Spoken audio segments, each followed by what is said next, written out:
Well, good morning. It's great to have you guys with us today. And I have my good friend, David Houston, who is a financial coach. And David, man, so glad, so happy to have you with us today. Thanks for being on today. We appreciate you being here with us today. And so if you don't know David, hey, we'll put some links in the bottom of the comments on this channel. And so that way you guys can reach out to him and find out how to contact David. And but first, David, let me ask you this question because a lot of people have kind of a different perspective, or maybe they don't really know what a financial coach is. And so, why don't you explain to us today what you do and what a financial coach is? Be happy to. Thank you, Scott. A pleasure to be here. So a financial coach, what I essentially do is I help people focus and improve their habits, their behaviors, and their mindsets so that they can get from where they are in their personal financial lives to where they want to be. I don't manage portfolios. I don't manage stocks. I don't make investment recommendations. I deal with issues that people are facing wherever they are in their financial journey to help them get from where they are to where they want to be. That's the simplest explanation I can give for it. Yeah, that's a great definition of it for sure. So, David, tell us a little bit about your journey. I mean, how did you get to this point right now in your life, and what some of the experiences you've had in the past and some of the things you've done to really kind of lead up to this point that you find yourself in today? That's a very interesting question, and it's been an interesting journey, and I've loved every second of it. So I graduated college when I was 22. I graduated on a Friday, started work on Monday. I went to work at my family's automobile dealership, started in sales, and worked my way up. At the age of 25, my father passed away, and so my mother and I decided that I would run the dealership as general manager and uh, dealer principal. And so at the ripe old age of 25, I jumped in the hot seat running a company with 40 employees and $20 million a year in sales, and didn't really know much of what I was doing. My first year and a half, I spent every day at 8:30 receiving a phone call from my banker telling me how overdrawn I was, and then having about 6 hours to get the money in the bank so the checks didn't start bouncing all over town. Yeah. About 4 or 5 months in, I got a call from a GMAC representative telling me that my service manager was selling cocaine out of the back of my service department. And so Mm. I learned money management. I learned people, the importance of people, very quickly, and really um, thought as I was going through all this that there's got to be a way to shape myself better, and that's when I began diving into leadership principles, and learning from people and finding mentors that could help me, and just looking for assistance wherever I could, and grew the new car dealership into a successful venture. It was not when I took over; it was sort of floundering. But by virtue of learning the importance of people and the importance of lifelong learning myself, and leadership skills, Yeah. I was able to surround myself with enough folks that helped lift me to a place of success. And I got out of the new car business in 2012, and then was in the used car business and sort of focused on it until 2020. And then COVID hit, and it drove the used car market kind of crazy. And so my choice was to either stay in the business, which would have required taking on pretty substantial debt, Right. and the other option was get out and pay off the remaining debt that I had and try something different. So after a year or two of trying to make a go of it in the used car business, decided I'd go ahead and cash out, pay off all my debts, be debt free, and find something else to do. There you go. Looked around, didn't really see anything in the traditional sense, so ran across a coaching program. Coaching and teaching filled my heart and had for a long time. And Mhm. I saw the financial training, the master coach training from Dave Ramsey's organization, Ramsey Solutions. Jumped into it, saw a business opportunity there, in addition to something that sort of feeds my heart, and that is making an impact on people in their lives. And jumped in with both feet, and have been doing it for almost 2.5 years now, and love every second of it. Oh, that's fantastic. That is fantastic. Well, and you and I both know it's always about helping people, Oh and yeah. experiences that we've had and experiences that we've learned, and I'll say this, even some of the failures that I have had, I've learned and grown the most in my life from doing things and hey, not succeeding at those things in my own life and realizing, hey, I can take that. apply that to my life, but then I can also teach those principles that I learned to be able to help other people. And so let me ask you this: what are some important things for you that you've learned in, well, let's just say your leadership journey? What's maybe a couple of things that you said, hey, as I've grown myself and I've seen myself grow from, point A, where we started, to, hey, where I am right now and continuing to grow in these areas. What are some things that, maybe you have been able to take away that you've learned so far? A couple of things. First, I think the importance of community, who you surround yourself with, Yeah, that's true. um, and what those people bring to you in terms of, be it, friendship or support or mentorship or whatever. Hmm. And you can learn from anybody that you associate with. And when you had 40 employees and lots of Yeah. people that you're dependent on, you needed to create that connection and that community to surround yourself with people that can lift you up. And you got to realize it's not all about you. It's about your mission and why you're doing what you're doing. And so having good people in your life is essential. And then the concept of continual learning, the concept of continual growth, as both as a leader and as a human being, or as a Christian, or as a salesperson, or as whatever. There's that process of being hungry for knowledge and expertise and understanding about what you're doing, why you're doing it, and continually on that educational journey. Those are two things. Yeah. Surround yourself with good people and then stay on a lifelong journey of filling your heart and your head with as much as you can. I agree. I agree. Yeah, and I totally, I was having a conversation with a young guy the other day doing some coaching with him, and you say the same thing. We are some of the five people, the closest people we hang around with, and so you've got to find the right people. You've got to, first off, I always say this, you got to know where you want to go first. Where do I want to be? I've got That's to have right. a dream. I've got to have a why. I've got to have, hey, where is it that I truly want to end up? And Mhm. then the other question is where am I now? Okay. And the reality of this is where I am doesn't mean I stay here, because it's my choice to move on past that. And we all have choices every single day that we have to make to try to reach to that goal. And I think one of the things that you just said right off the bat is, hey, who am I surrounding myself with? Because if I'm surrounding myself with people that are not going anywhere, well, guess what's going to happen to me? I'm not going to go anywhere.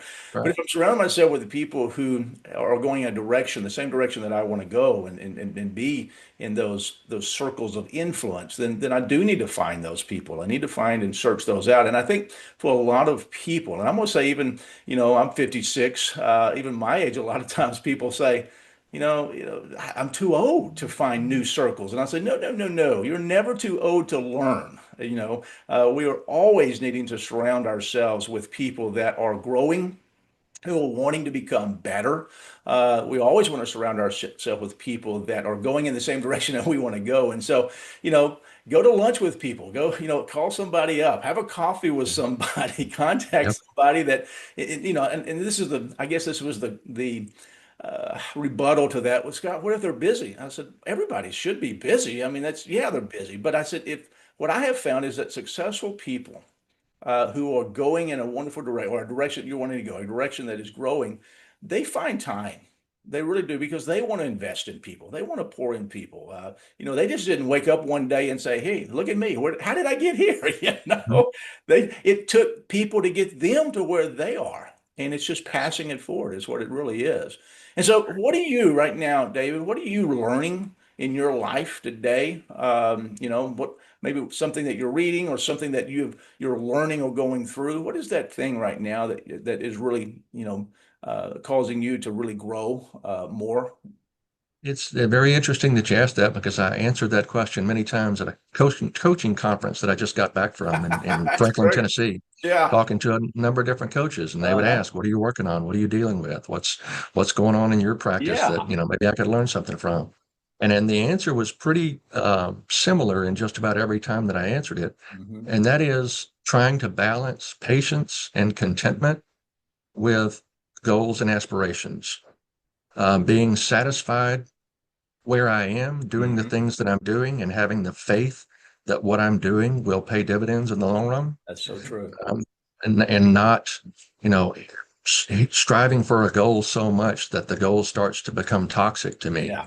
Yeah. And it can be. I'm a goal-oriented person. I'm not saying goals are bad. I'm just saying that if you place so much importance on losing 50 pounds or making $1 million or whatever your goal is, you don't you don't have the success you think. You start to think negative thoughts about yourself. You start to think I'm a failure. I'm making mistakes, Mhm. and really just continual improvement and being content where you are and having faith that the activities that you're engaging in on a daily basis will pay dividends in the long run, and being content with wherever that leads you, because Yeah. ultimately God's in control. That is so true. That is so true, David. Yeah, it's, I've heard it said, it's not how fast you get to a goal, but how far can you go? We all have And goals. what you learn in the process. It is. And Yeah. honestly, it is the journey that we should really actually be focused on, more so. And don't get me wrong, I mean, goals are great. We got to have goals, got to have those, but it's the process of growing. It's the process of learning. It's the process of new relationships. It's the process of taking new things in and being able to apply to our lives that it really is what adds so much flavor to life, if I can say that, because we can always look back and say, wow, look how far I've come. Look how far I'm growing and what I've been able to accomplish. And I still, that goal still may be out there, but hey, every day I'm getting a little bit closer, getting a little bit closer, getting a little bit closer.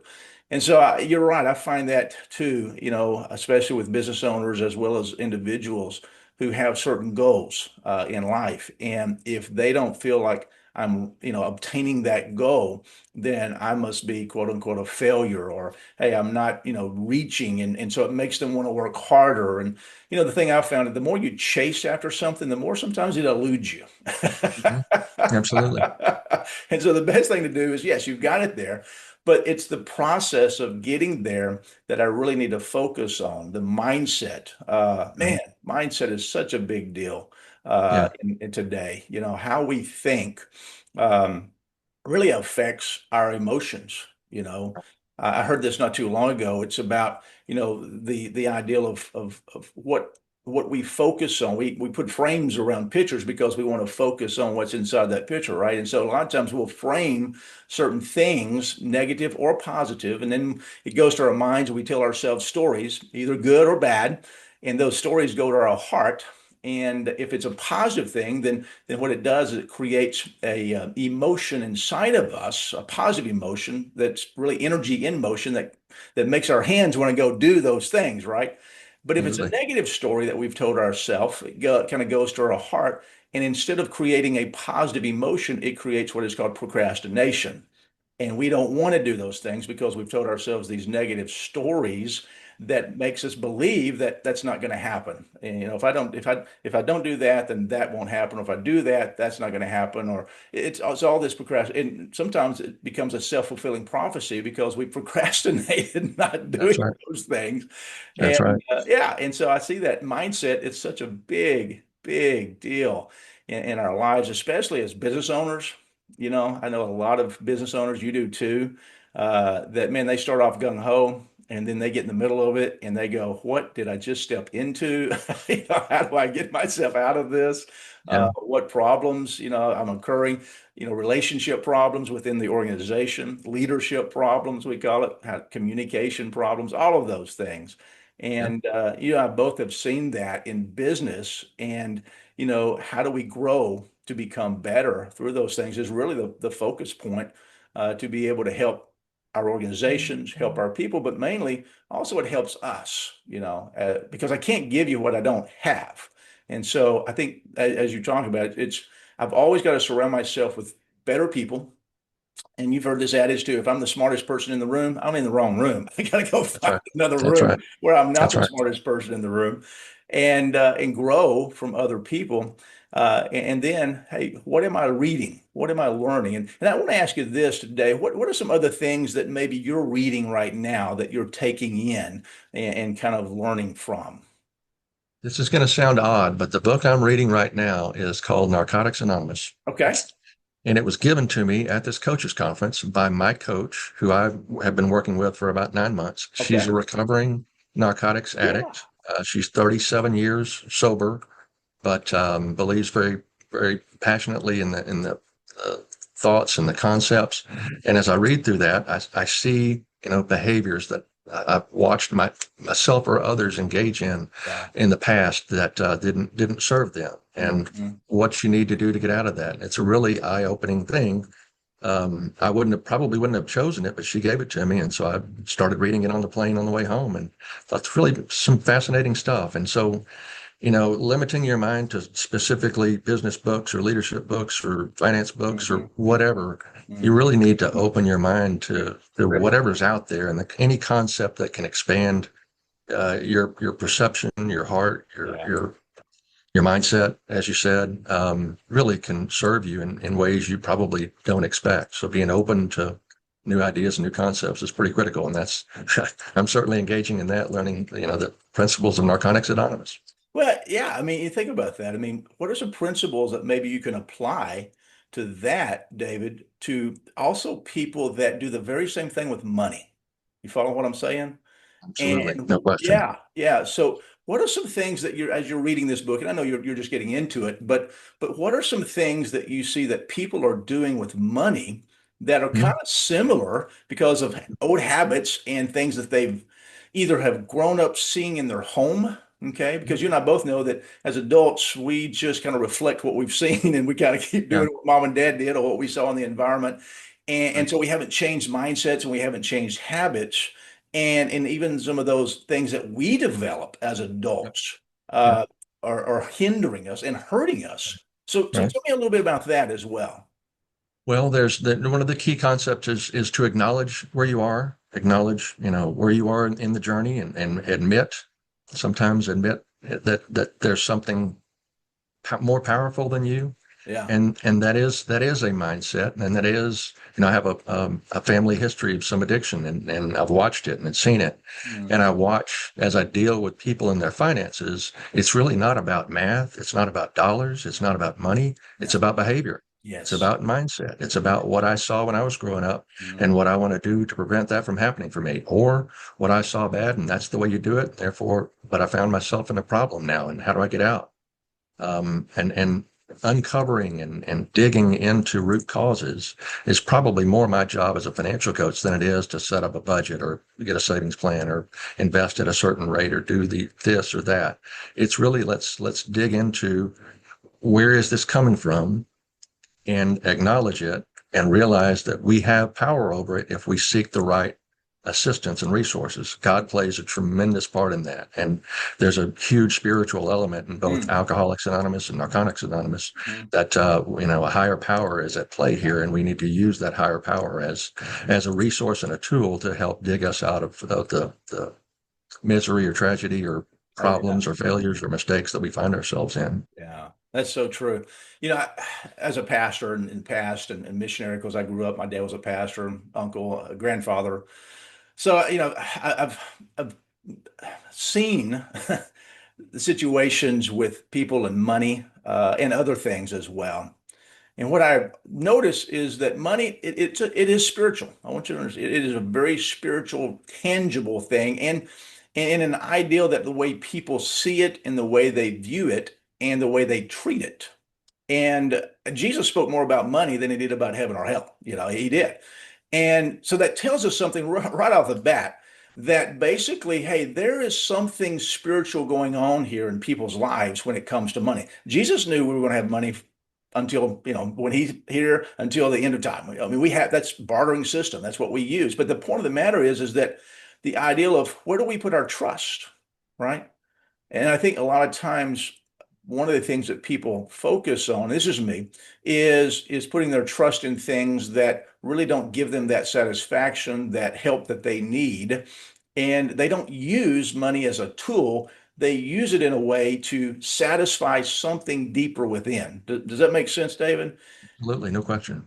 Yeah. And they get bombarded from the outside with messages that said, if you don't drive this car or wear these Yeah. clothes or do this thing to your hair or your face or Yeah. whatever, that you're less than, and Yeah. you need to use our credit card to get Mhm. you to that promised land place where you'll be happy and satisfied. And Yeah. it's the wrong message. We understand marketing and all branding and all those things, Oh, but yeah.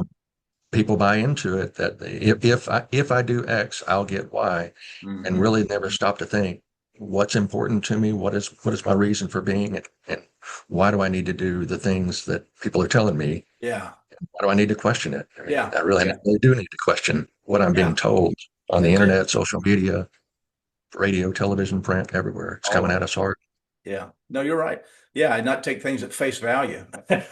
Right. That they don't Absolutely. really have your best interests at heart. That's right. That's right. Matter of fact, they might have your worst interest at That's heart. true. That is They so might have true. their best interest at Yeah, heart. they have their best Imagine that. interests at heart. It's That's not, right. that has nothing to do with you. It's all about them, Mhm. That's And it right. is That's true. right. People don't ask questions. They don't ask, hey, I got this check in the mail from this, loan company. Oh, look, they're giving me free money. No, there's nothing free. They're going to charge you 100%. Nothing That's free right. about that at all. And Very people true. are drowning in debt right Mm. now, David. So let me kind of ask, and I'd like for you to walk us through some of the steps that you would take someone through that, the mindset that they have, and that probably maybe where you are actually start. I don't know, but just the idea that the mindset that people have about the money, okay, and how do we make a transformational, because that's really what this is. It's about transforming people's minds and their thoughts about money so that they can transform their life and have financial freedom, right? That's what it's all truly Yeah. about. So take Yeah. us through kind of the steps of for what you do, the mindset, and just, I mean, just go ahead and lay it out for us of Yeah. some things that you would do. I'd love to hear that. Love to. So the Dave Ramsey philosophy, the Ramsey Solutions Total Money Makeover, however you want to look at the Ramsey way, is based in a 7-step baby step process, and that it's very simple, and they call them baby steps because they're incremental and small in nature, but can be done, and if done and done in the right manner, in the right order, can really lead to where you want to go. Mhm. But the first step is building a starter emergency fund and getting on a budget. And the reason you want a starter emergency fund, a small amount of savings, is so that you can get on a budget, start dedicating, showing your money where to go rather than wondering where it went, and get on a way of controlling your finances rather than having them control you. Right. And so the first thing you want to do is have a little bit of cushion to be able to weather a storm, a flat tire, an alternator, a fender bender, a minor visit to the emergency room, so that doesn't derail you, so that you can start working on your budget. And budgeting is essentially setting up at the first of the month where you plan what your expenses are going to be, monitoring it throughout the month, and then checking how you did at the end of the month, and then refining the process as time goes along. Yeah. Takes about 3 to 6 months to get good at it, but once you Yeah. get good at budgeting, it sets the course for your whole financial future. The Mhm. second step is to get out of all non-mortgage debt using a process called the debt snowball. And the debt snowball is listing all of your debts, smallest to largest, making minimum payments on all but the smallest debt, and focusing all of your efforts from your budgeting process and all of your margin on that smallest one so that you can go on to the next one in snowball fashion until you knock out your debts in a methodical, uh, common sense fashion. Once you're debt free of non-mortgage debt, you want to build a fully funded emergency fund. This is baby step 3. Mhm. Baby step 3 is 3 to 6 months worth of household expenses in a fully funded emergency fund. Mhm. That way, if you lose a job, if you have a major medical, if you have a major car wreck, if you have anything and everything that life has a tendency to throw at you, you're prepared for it, and it becomes an inconvenience rather than a crisis. Mhm. The fourth step would be to save 15% of your gross income in tax advantage retirement plans. That's 401ks, 403bs, pension programs, Mhm. Roth IRAs, traditional IRAs, anything and everything that gives you that tax advantage, but also an investment long-term retirement savings Right. vehicle. That's baby step 4. The next step of baby step 5 would be to fund your kids' college. If you have kids and you want them to go to college, you need to set aside the money early to be able to use compound interest to grow, because the cost of college, as you're seeing right now, is Mhm. through the roof, Ooh, and it it's a really is. expensive proposition. And if you want your kids to go to college, you want them to do, if you love them, you want them to do Mhm. so without the major debt that that can carry for the rest of for 20 or 30 or 40 years on into their lives. The sixth step would be to pay your house off early, pay your mortgage off early. And then the seventh step is to live and give generously. And there is no better or fun, or rewarding way to spend money than to give it Hmm. with an open and pure heart towards organizations, people, anything and everything. But giving money is something I've found to be incredibly rewarding. Being charitable and having a charitable heart, it's a very Christian principle and very rewarding once you've put yourself in that place of financial freedom. That's what it takes to get there. Those 7 steps will get you there. I love it. I love it. You went through those, and I've read the Dave Ramsey's book, Financial Peace University, Financial Freedom. Mhm. And in fact, even when I was a missionary, I think that's really where I first read his book when we were in Saltillo, Mexico. Probably this was early 2000s, and I adopted the envelope plan. You put cash flow. So it was easy down there. I mean, we had pesos, right? So Yeah, pesos in the envelope, right. but that paid the bills, and that's, Yeah, we were on a limited budget because we, support from churches and individuals. That's all we had. I couldn't go work. And, it was having to really live on a budget. And that really, when we came back in 2013, I kept those principles, I kept those ideals, I kept those thoughts. How do we continue to budget through this and to live on? But I can hear people now, David, and you've had this, I'm sure, many, many times people would say this to you, but David, you just don't know my financial situation. You right, don't know right. that I don't have a way to put money back. Everything I Mhm. have, I live on. I mean, I live paycheck to paycheck and all of my bills and all of this. So what would you say to individual, and what have you said to individuals that have said that to you? Well, the first thing we need is we need evidence that Mhm. what they think is actually the case. Yeah. If they say they're living paycheck to paycheck, let's pare it down. Let's put it down on paper. And when Right. it gets down on paper, it gets real. And Yes. a lot of people I say, let's look at your expenses and they say, well, it's going to take me a while to get that all together because I got this credit card and this credit card and I got to get Yeah. this statement and this bank statement and all these different things. And it becomes evident that they don't know where their money is going That's because right. they've put it out in so many forms and fashions Hmm. that they have no control over it. They haven't. And yes, they may be living paycheck to paycheck, but it's a result of not being intentional about what they're doing with their money. Yeah. That's one thing. And that's not accusational. And I'm not pointing No, fingers at no, folks. I no. just laying out reality is we got to put things on paper to see if you don't know where you're going, any road will get you there. That's And right. so we just got to put that down. And then we also we need to kind of look into why. Why is it that you want to do something differently? What is your reason for wanting to change? Yeah. Is that paycheck to paycheck mentality? What is it doing to you? And what are you finding that what do you see that if you didn't live that way, how would your life be different? Yeah. And when you start thinking about those things and you start injecting a little bit of hope into somebody's mind, they go, okay, well, I'll take a look at it. We'll see where things are going. And after the number of people I've worked with, Hmm. once they put their expenses down, they always look at that piece of paper and go, oh my gosh, I had no idea. I didn't realize I was spending so much on subscriptions or Cokes and Yeah. candy Yeah. bars at the convenience At the store for convenience $5 store. a Yeah. pop or whatever the case might Uh-huh. be. Yeah. Or those movie tickets, or I was going out to eat too much, or whatever the case Hmm. might be. And I don't tell people you need to or you No, should no, do X, Y, or Z. no. I want you to lay it out, see it yourself, so that you'll have buy-in to what you know you need to do differently. Exactly. Yeah, that's so true. That's so true. Yeah, because you don't know what you don't know, right? And so Right. once you put it down, you then become aware of, oh, this is where I am right now. This That's right. reality is now sinking in. But the That's right. wonderful thing about that, what you just said, is that we can then begin to reason ourselves, because we're Mhm. reason human beings, we can reason things out, and say, well, hey, I can save some money there because I am going to the convenience store 5 days a week and buying, candy and Cokes and whatever the case Yep. may be. Yep. I mean, that's a savings in itself right there, you No know. question. No Oh man, question. and then the eating out. I know a lot of Mhm. people, especially young families, that man, it's just so much more convenient to go eat out, instead of cooking. But once you realize, hey, I can save a few more dollars by just cooking at home, not eating out so much, Mhm. and realize, hey, there's a big savings there that I can use and be able to Absolutely. get back. So I think I mean, knowing people's why, I think was the other Mm. point I took away is that, that's what I start with a lot of people when I do leadership and coaching is what is your why? I mean, as you just said, why do you want to change? Why do you want to grow? Why do you want to become better? What's the big why in your life? Paint me a picture of what you want. Give me that picture. Actually, physically, write it out, paint That's it, right. draw it, whatever it is, what is that why, and what are you Yeah. trying to go for? Because Yeah. as you just made mention, any road will get you where where you want to go. I don't have a clue to go where you want to go, right?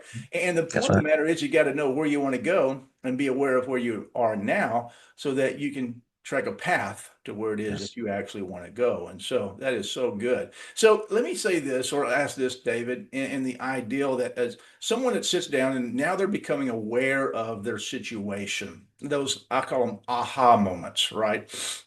Once they do that, and then they're looking at you, what do you then advise them at that point in time to say or to do to kind of go to that next step? I think the first step you said was to put money back in savings to try to get a relief fund. Am I correct on that?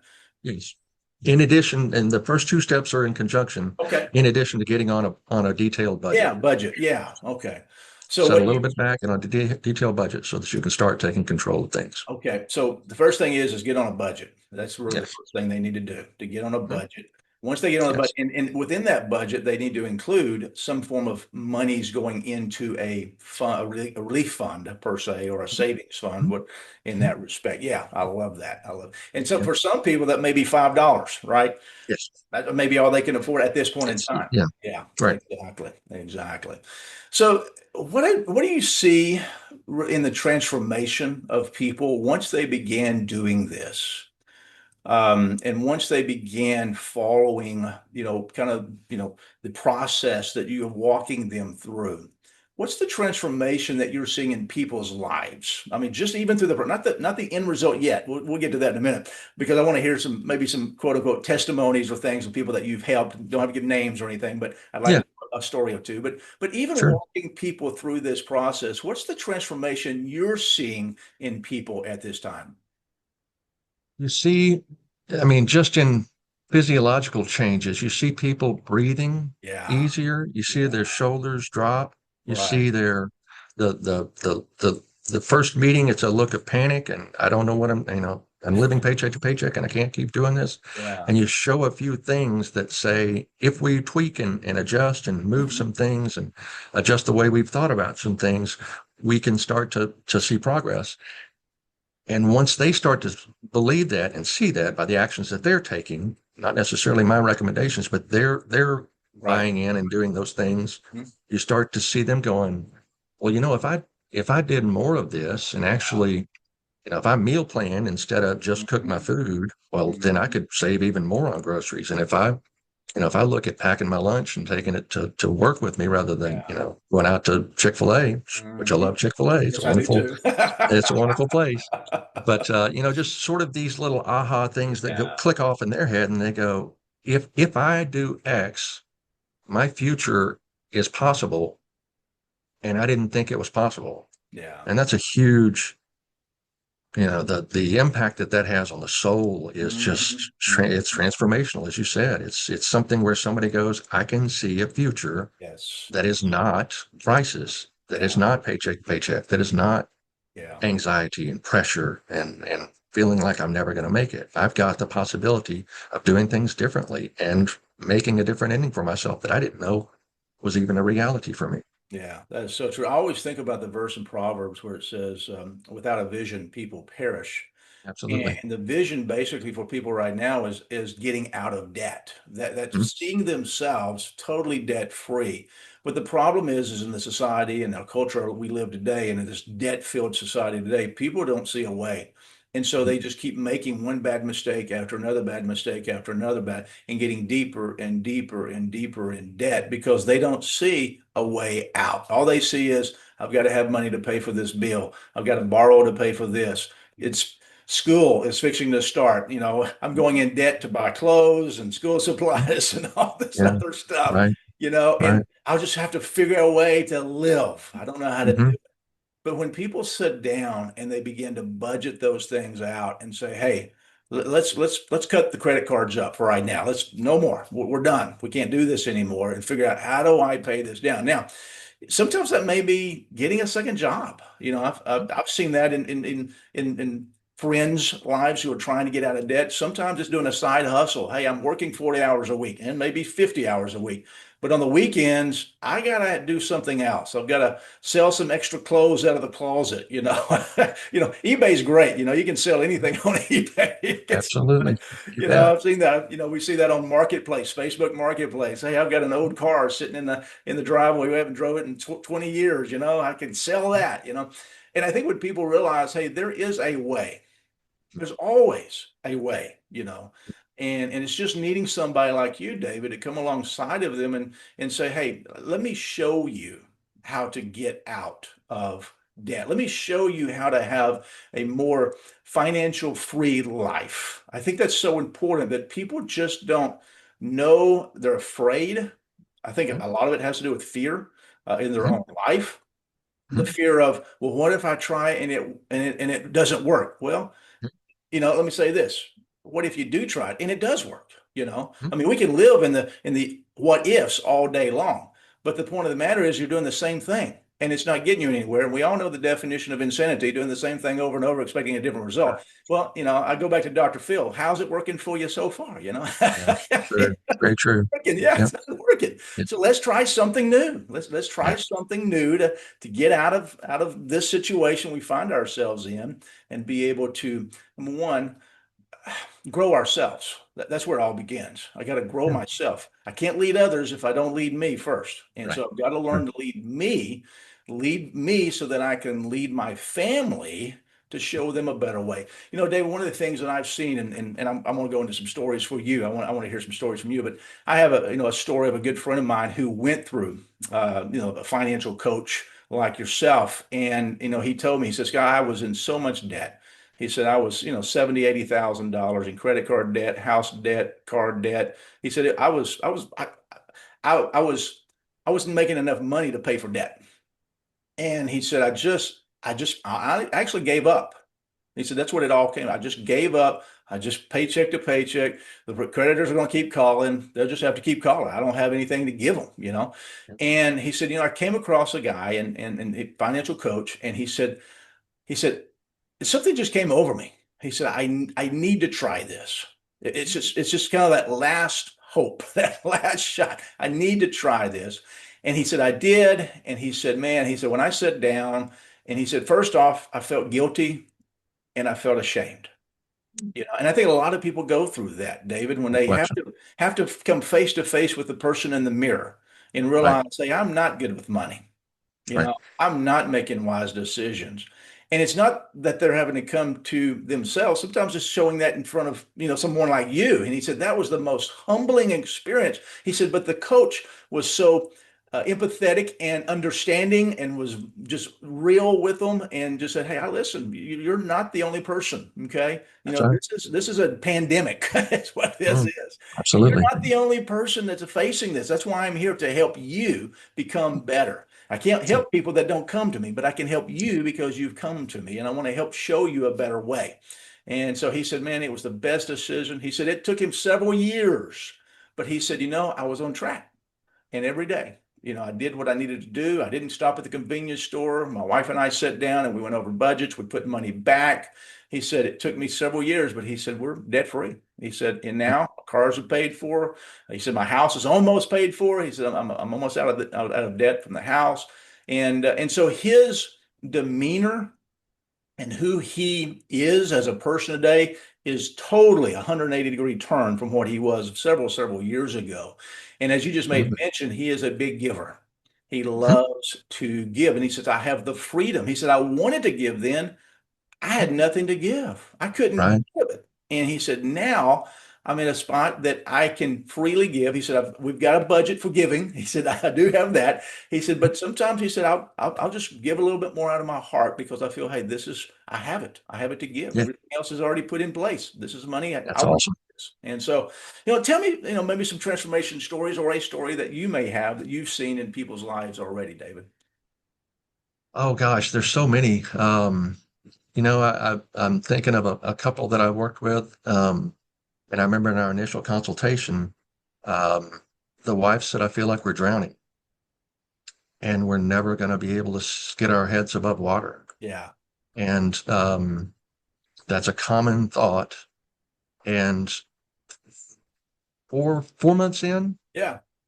I said, "How are you feeling today?" That was just one of the first questions I asked. I said, "How are you feeling about your finances right now?" And she goes, "I feel like I can breathe." And I said, "Do you realize that 4 months ago you felt like you were drowning, Yeah. and today you feel like you can breathe? What's Hmm. that? What's that like?" And she goes, "It's like something's come over me, that a sense of calm, that I've got a path and a way to Hmm. get where I want. We're not where we want to be yet, but I've at least gone from feeling like I can't breathe to the fact that I can breathe." That's it. And that's That's it. just, I mean, that warms my heart as a coach. And they did all the work. I just gave them options and That's it. suggestions and recommendations, and, Hmm. opened their mind to what they thought they might be capable of. And they're the hero. I'm the guide. That's what I kind of always tell That's it. folks. There's That's it. a hero's journey, and I get to go along with them on it, but That's it. just as a guide in the process. That's And exactly then there's right. another lady that was at rope's end.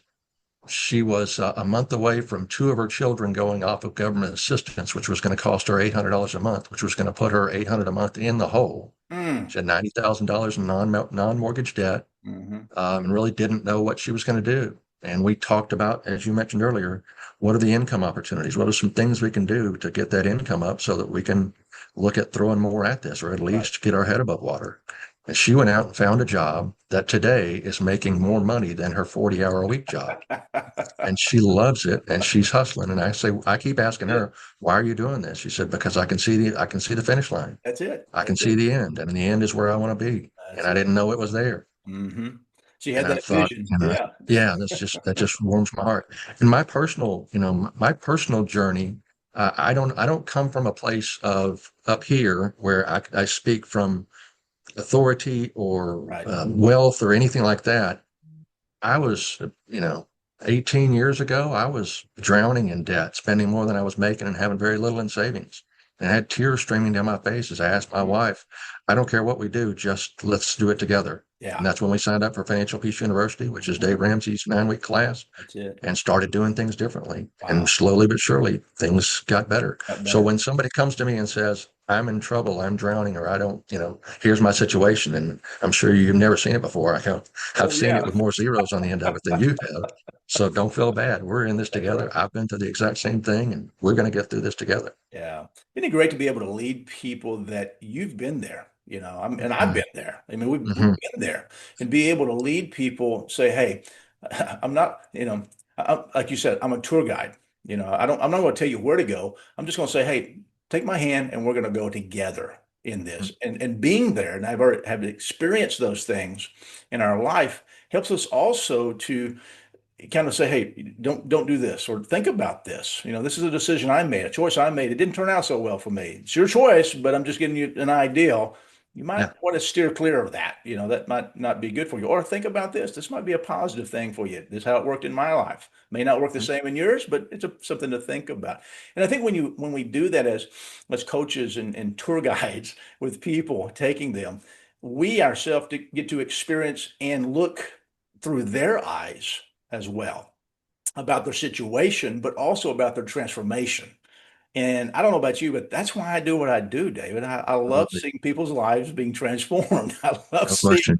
the lights come on. I love to see Yeah. there's more to life, Yeah. than this. Yeah. And then hearing about this lady who got another job after that, a more paying job, that was growth. Mm. That was personal growth, and she saw Yeah. herself in a different light, and Mhm. she perceived herself differently once she began to see that, hey, I'm making progress. Look, I'm Gotcha. not defeated. I'm Yeah. not put down. I'm actually someone who actually can overcome. I'm an overcomer, and that's Yeah. exactly what has become, is an Gotcha. overcomer, and that is Yep. transformation at its best, isn't it? Yep. Yes, sure enough. I love Fun it. to see. I Yep. love it. Well, David, as we kind of end this today, just give us a couple of thoughts, going out today, and some things that, may help our listeners today as they watch this and listen to you today. And just kind of give us some ending thoughts today of what we might be able to do better looking at our financial situations. And I know we're talking a lot of different financial situations overall, but some Yeah. generalities that maybe we can take away and apply to our lives today. Yeah. I think, as with anything, as long as you have a willingness to follow a plan, Mm-hmm. there is a way out. And there's a way out of anything. There's a way out of addiction. There's a way out of money problems. There's a way out of relationship problems. The answers are out there, and you never need to feel the shame or guilt that prevents you from seeking out those answers Mm-hmm. in whatever field it is. And something like a coach, if that's an answer to you that can help you come along with beside you and guide you along the way to where you want to go, that's great. If it's pastoral care, if it's medical, if it's mental Mm-hmm. health, there's an answer out there for everybody. All you have to do is just take a deep breath, realize that God's with you, and take that first step and reach out for help, because the help is there, and it can provide you what you're looking for. That's so true. That's so true. Hey, David, if people wanted to reach out to you, what's the best way to get a hold of you? Is it through email or social media? What's something they can do? I'm on Instagram, I'm on Facebook, and I'm on LinkedIn. My cell phone number is 903-746-2952. You can shoot me a text or call me directly. Fantastic. Um, so yeah, anywhere and anyhow, I'm out there. Happy to help. Fantastic. Well, And we'll I put do Zoom and in person. So That's awesome. And you do public speaking, you do keynote speaking as yes, well. yes, Exactly. So yes, yeah, so there may be some businesses out there, and you have gone into businesses and talked about finance, personal yes, finance. And I think yes, it's a key thing for business owners as well as, CEOs, presidents, et cetera, to say, hey, I am concerned about my team. I'm concerned about my organization. And if they need help, I want to provide that help and provide that value for them. And so, if you're listening to this and you're in a position of authority that you can bring David in, hey, give David a call. He would love to come in, share some ideas and thoughts for you. And add value to your organization, because your people are always asking three questions. I believe this, David. Everybody asks us this question, especially if we're in leadership. First off, do you care about me? Well, if you bring David in, you're showing you care about them. Can you help me? Well, yeah, we can help you, whether it be in leadership and whether it be in financial planning and helping people become better in their finances. Yeah, we can help them. And the other thing is can we trust you? And I believe, David, you've proven that. And hopefully those of our listeners understand I've done the same thing. You can trust us. We're trying to provide value, help you become better, to help you live this life of transformation, to become better so that you can leave a legacy behind for those that are in your family and even in your organization. And so, David, thank you so much for being on today. Man, we definitely appreciate your time and investing in us today. I've gotten so much out of this. Looking forward to even doing more in the future with you. love to. And we appreciate you. So, listeners, thank you again for being with us today. And if we can help you in any way, reach out to David, reach out to me. We're here to help you as well. Thanks again. We'll see you guys soon. Talk to you soon.